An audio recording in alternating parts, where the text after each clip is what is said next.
नमस्कार, जोहार। धुमकुड़िया में आप सभी का स्वागत है। आज हम लोग जो खबरें देखेंगे वो जेपीएससी जेएसएससी रिलेटेड अखबारों से की श्रृंखला के तहत ही हैं। और जेपीएससी जेएसएससी को लेकर क्या खबरें हैं, आखिर घोटाले की जो खबरें हैं उसमें क्या चीज़ें बाहर आ रही हैं। जैसे भास्कर में आपको जो है बहुत महत्वपूर्ण चीज़ मिलेगी कि एफआरओ एसीएफ में 500 ओएमआर में छेड़छाड़ किया गया था।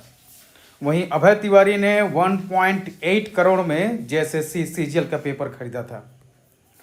इसके अलावा भी खबरें हैं, जैसे जेपीएससी जेएसएससी में आयोग में कर्मियों और अधिकारियों की जो भर्ती होती है, नियुक्ति होती है, सेवा शर्तें, आखिर उसमें क्या सुधार किया जाए, इसको लेकर एक कमेटी बनी है। तो इन्हीं खबरों को हम लोग देखते हैं। देखिए, सबसे पहले जेपीएससी जेएसएससी कर्मियों की सेवा शर्तों की समीक्षा के लिए बनी कमेटी। दरअसल जेपीएससी जेएसएससी में जो लोग उसमें काम करते हैं, आयोग में जो अध्यक्ष मेंबर होते हैं, उनकी सेवा शर्तों की समीक्षा के लिए कमेटी बनाई जा रही है। और निश्चय ही एक अच्छा कदम है, क्योंकि इसके द्वारा वैसे सेवा शर्तों को तय किया जाएगा जो वहाँ पारदर्शिता लाएं। साथ ही साथ योग्य अधिकारी और कर्मियों की नियुक्ति को भी ये सुनिश्चित कर सकता है। इसके लिए 3 सदस्य उच्च स्तरीय कमेटी बनाई गई है। कार्मिक प्रशासनिक सुधार राजभाषा विभाग ने मंगलवार को इसका अधिसूचना जारी कर दिया है। कमेटी की अध्यक्षता विकास आयुक्त करेंगे। वहीं कार्मिक तथा वित्त विभाग के सचिव सदस्य बनाए गए हैं। ये समिति जेपीएससी और जेएसएससी अधिकारियों और पदस्थापित कर्मियों पदाधिकारियों इनके सेवा शर्तों और नियुक्ति प्रक्रिया की समीक्षा कर आवश्यक अनुशंसा राज्य को सौंपेगी। ये दरअसल एक तरह से आंतरिक तंत्र की गहन समीक्षा का निर्णय लिया गया है। इसका उद्देश्य आयोग की स्वच्छता को कम करना नहीं है, बल्कि प्रशासनिक व्यवस्था में सुधार लाना है। आखिर किस तरह से लोगों को उसमें नियुक्त किया जाए, क्या सेवा शर्तें रहें जो वो पाबंद रहें, ईमानदार बने रहने के लिए। तो इस तरह की अनुशंसा कर सकती है ये कमेटी। और इसके द्वारा जो है एक तरह से आंतरिक निगरानी बनी रहेगी और कहा जाए तो एक ईमानदार व्यवस्था को बनाए रखने में सहायता मिल सकता है।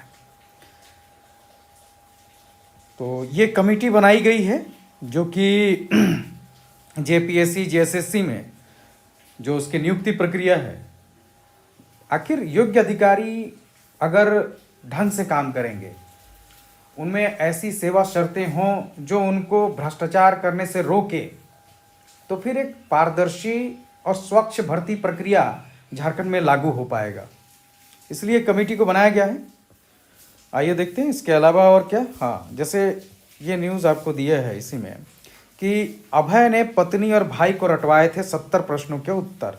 ये जेएसएससी सीजीएल का मामला है और इसमें अभय तिवारी ने अपनी पत्नी अभय तिवारी की पत्नी सुषमा कुमारी ने गड़बड़ी में संलिप्तता को स्वीकार कर लिया है। सीआईडी की एसआईटी के पूछताछ में सुषमा ने कबूला है कि सीजीएल परीक्षा से ठीक 1 दिन पहले उसके पति अभय ने उसे और अपने भाई अक्षय तिवारी को 60 से 70 प्रश्नों के उत्तर उपलब्ध कराए थे। इन सभी उत्तरों को उसने और अक्षय ने रट लिया था और अगले दिन परीक्षा में वही सब प्रश्न आए जिनके उत्तर उन्होंने पहले ही रट लिए थे। और सुषमा ने यह भी बताया कि अभय ने इन उत्तरों की डिलीवरी बोकारो में की थी। उसने उन दोनों को बोकारो में ही एक स्थान पर उत्तरों की सूची सौंपी थी और वहीं मंगलवार को अभय से भी पूछताछ की गई। तो उनकी वाइफ ने, अभय तिवारी के वाइफ ने, सुषमा ने इस बात को स्वीकार कर लिया है कि 60 से 70 प्रश्न उसको रटवाए गए थे।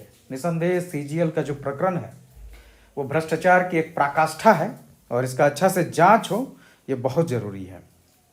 बिना सजा मिले इस तरह के भ्रष्टाचार को रोकना नामुमकिन है। सजा मिलना और दोषियों की पहचान बहुत ज़रूरी है। इसके अलावा जेपीएससी जेएसएससी को लेकर देखते हैं क्या। अच्छा, ख्यांगते को लेकर है कि केस डायरी प्रस्तुत, ख्यांगते समेत 6 पर सुनवाई 2 को। बेल के लिए आवेदन किया गया है।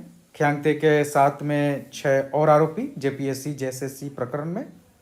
तो जेपीएससी के पूर्व अध्यक्ष एल ख्यांगते और उसके साथ 6 आरोपियों ने जमानत याचिका पर मंगलवार को सुनवाई हुआ था।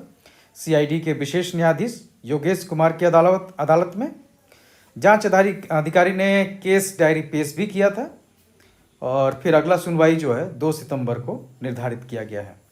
इसमें देखिए अभय कुमार तिवारी, अरविंद कुमार, श्वेता गुप्ता, सुमन सौरभ, उमेश कुमार, इन सभी ने अलग अलग तारीखों में जमानत की गुहार लगाते हुए याचिका दायर की है। इसमें एलख्यांगते भी शामिल हैं। तो इन सब का जो है जमानत याचिका का सुनवाई फिर 2 सितंबर को होगा। अब देखिए कोर्ट क्या करती है। इनके लिए तो कड़ी से कड़ी सजा होनी चाहिए, क्योंकि इन्होंने सिर्फ जो है किसी एक व्यक्ति को नुकसान नहीं पहुंचाया है, पूरे सिस्टम पर भरोसा तोड़ दिया है। ये राज्य पर जो भरोसा था आम नागरिकों का, युवाओं का, उसको तोड़ा गया है। तो ये साधारण घटना बिल्कुल नहीं है। इसके अलावा देख लेते हैं हम लोग और खबरें क्या है।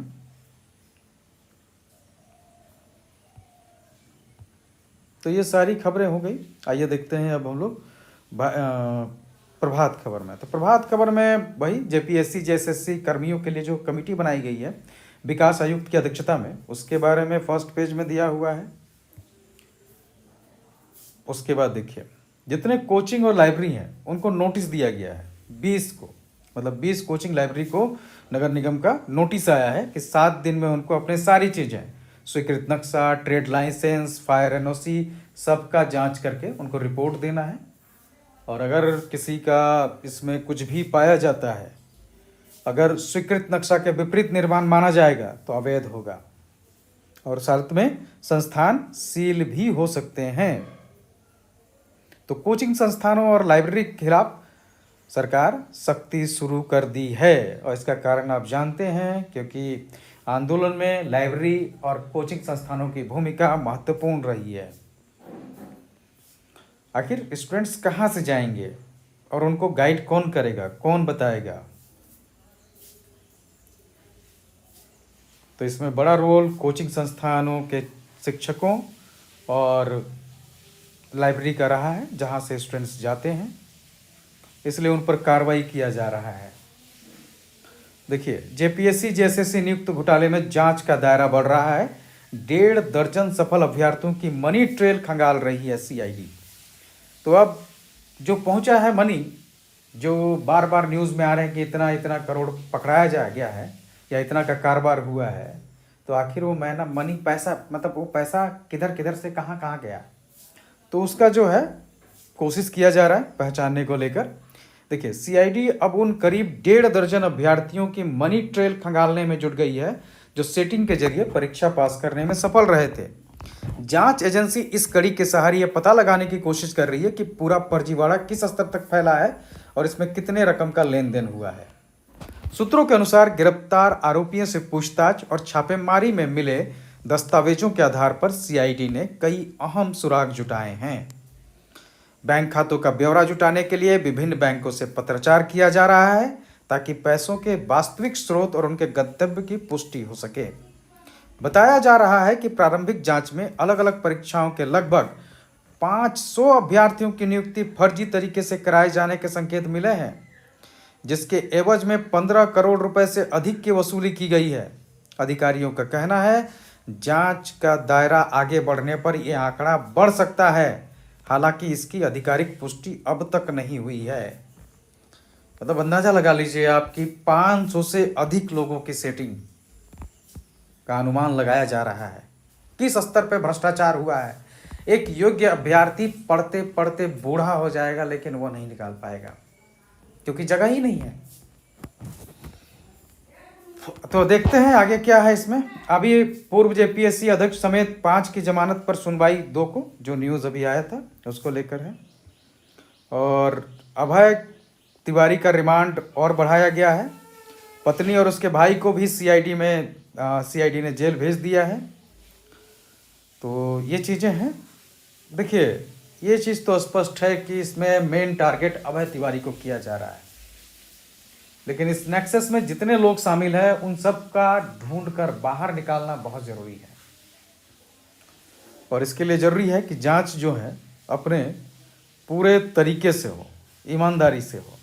और सीआईडी जो अभी तक जितनी भी चीज़ें दे रही है उसके आधार पर तो ये माना जा सकता है कि सीआईडी अपनी जांच कर रही है। अब उसके बाद फाइनल रिपोर्ट क्या आता है उसके आधार पर तय किया जा सकता है। अभी कुछ भी कहना बहुत मुमकिन नहीं होगा।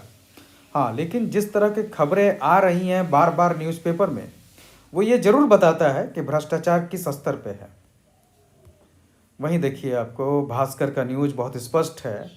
इसमें एफआरओ एसीएफ को लेकर दिया गया है कि एफआरओ एसीएफ में जो है आपको 500 एओएमआर में छेड़छाड़ किया गया था। जबकि सोचिए कि सिर्फ 248 सीट का बात है, लेकिन 248 सीट के एवज में 500 ओएमआर में छेड़छाड़ का सबूत मिल रहा है। मतलब सीट से ज़्यादा तो सेटिंग हो रहा है। 170 सीट आपका करीब एफआरओ में और सहायक वन संरक्षक में 78, यानी 248 ही था, लेकिन 500 ओएमआर सीट में छेड़छाड़ कर नंबर बढ़ाए गए हैं। इनमें से एफआरओ में 350 ओएमआर में नंबर बढ़ाया गया और एसीएफ में 150 ओएमआर में। तो अंदाज़ा लगा लीजिए कि किस स्तर पे जो है आपको छेड़छाड़ हो रहा है। इस पे हम लोग अलग से वीडियो बनाएंगे, अभी इसको पढ़ेंगे।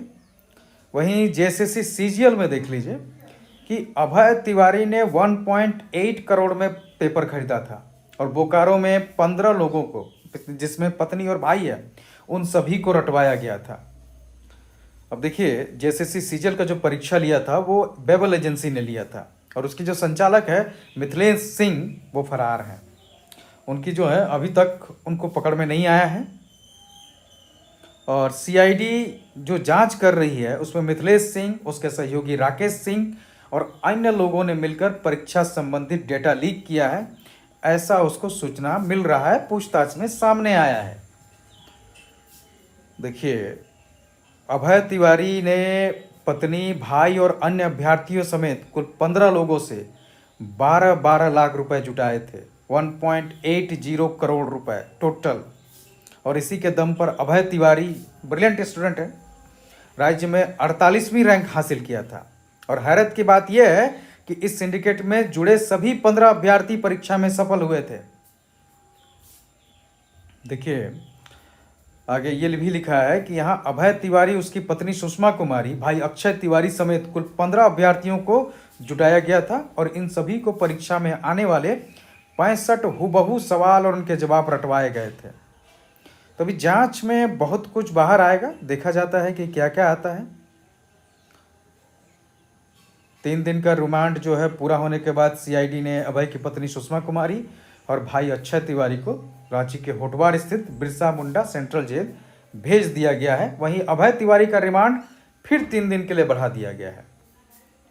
तो अभी जो है अभय तिवारी काफ़ी कुछ जानकारी देगा और कई चीज़ें बाहर आएंगी। तो देखा जाता है क्या क्या चीज़ें आती हैं, बस इस पर कार्रवाई हो, ये बहुत ज़रूरी है, कार्रवाई होना।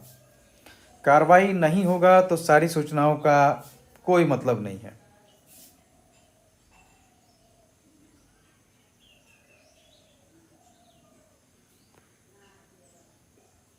तो अभी इसमें देखा जाता है क्या होता है।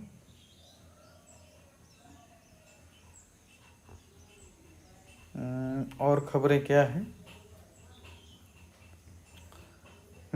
वो कोचिंग सेंटर्स पे जो लाइब्रेरी को नोटिस दिया गया है, कागजात नहीं होने पर सील हो सकता है, तो सरकार की ओर से कार्रवाई की जा रही है।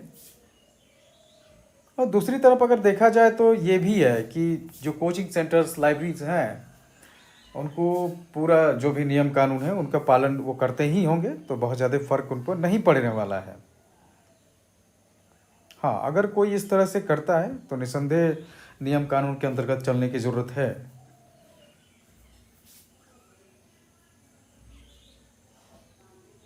अभी देखिए इसमें से तो ये खबरें हैं, बाकी कल फिर हम लोग जो है कुछ और खबरों को लेकर आपके सामने उपस्थित होंगे। और अभी 2 चीज़ की श्रृंखला फिर से शुरू करेंगे हम लोग। एक टू द पॉइंट, जो जेपीएससी रिलेटेड टॉपिक्स को लेकर चलाया जा रहा था, टू द पॉइंट्स के कई टॉपिक्स आपको मिल जाएंगे, तो वो स्टार्ट कर लिया जाएगा। दूसरी ओर जो फंडामेंटल क्लास चलाया जा रहा है एनसीईआरटी और इन सब पर, उसको लेकर भी जो है वीडियोज़ जारी किए जाएंगे। तो धुमकुड़िया को फॉलो करते रहिए। अभी बहुत सारी चीज़ें जो हैं धुमकुड़िया के द्वारा शुरू की जाएंगी और आपको निसंदेह इसमें बहुत बेनिफिट होने वाला है। अभी बहुत टाइम है एग्ज़ाम में, इसमें कोई मत नहीं है। और अगर कंटिन्यूटी चाहते हैं तो आप धूमकुड़िया ज्वाइन कर सकते हैं। क्लासेस चल रही हैं, अभी फीस में डिस्काउंट कम भी किया गया है, लेकिन लिमिटेड संख्या में ही मतलब कैंडिडेट्स एडमिशन होते हैं। मैक्सिमम 100 ही रखा गया है, तो आप इसका लाभ ले सकते हैं। आने वाले दौर में एग्ज़ाम काफ़ी हैं और एक साथ सबकी तैयारी संभव नहीं है, तो अगर निकालना चाहते हैं, क्योंकि इस भ्रष्टाचार के बाद में इस बात की तो गुंजाइश है कि आगे भ्रष्टाचार नहीं होगा, लेकिन तब भी कंपटीशन है और उस कंपटीशन के दौर में अगर आप तैयारी अच्छी ना रहें तो पीछे छूट सकते हैं। तो इसलिए अभी से लगिए, खुद भी लग सकते हैं, सेल्फ स्टडी भी चाहे तो आप हमें भी ज्वाइन कर सकते हैं। धन्यवाद।